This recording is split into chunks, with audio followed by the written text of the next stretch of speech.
আত্মতত্ত্ব জ্ঞান প্রদান করার জন্য।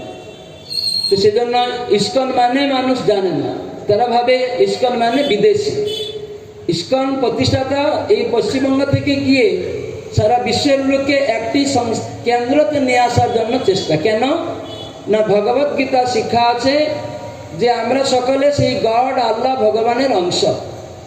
গীতায় কৃষ্ণ মমাইবাংশ জীব লোকে জীবভূত সনাতন, যে জীব হচ্ছে সেই সনাতন পুরুষ, যে গড আল্লাহ ভগবান তার অংশ। আমি এই দেহ নই, তাই আমার দেহ বলি। আমার বাবা বলছি, কিন্তু বাবা বলছি বাবা চলে গেলেন, তাহলে এই দেহটা বাবা নয়। কোন দেশের প্রধানমন্ত্রী দেহত্যাগ হয়ে গেল, আজ এই দেশের প্রধানমন্ত্রী দেহত্যাগ হলো, তাহলে ওই দেহটা প্রধানমন্ত্রী নয়, এই দেহটা মা নয়, বাবা নয়, স্ত্রী নয়, পুত্র নয়, রাষ্ট্রপতি নয়, মুখ্যমন্ত্রী নয়। তার পরিচয় ভগবান গড আল্লাহ একই ব্যক্তি, তার যে বিভিন্ন অংশ সেটি সনাতন অংশ, তার দ্বারা পরিচিত হয়। আমাদের পরিচয় বাবা থেকে হয়, আমাদের পরিচয় আমরা করতে পারি না বাবাকে বাদ দিয়ে। ঠিক সেই জন্য পরম পিতা ভগবান থেকে আমাদের নিত্য পরিচয় পাওয়া যায়।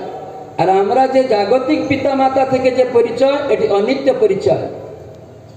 তো সেইটাকে শিক্ষা দেওয়া হচ্ছে ইস্কনের দ্বারা, একটি পরিবার করার জন্য।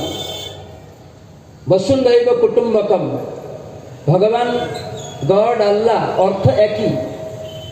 ভগবান মানে কি, গড মানে কি, আল্লাহ মানে কি? খ্রিস্টানরা বলে GOD, গড মানে হচ্ছে জেনারেটর, অপারেটর, ডেস্ট্রয়ার, সৃষ্টিকর্তা, পালনকর্তা, ধ্বংসকর্তা।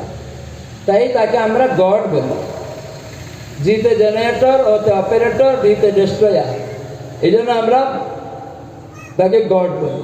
মুসলিমরা বলে আমরা আল্লাহ বলি। কেন না, তার সমান কেউ নেই, তার ঊর্ধ্বে কেউ নেই, আর তিনি হচ্ছেন সব কিছুর, মাটি, জল, আকাশ, আগুন, বায়ু, প্রত্যেকটার সৃষ্টিকর্তা।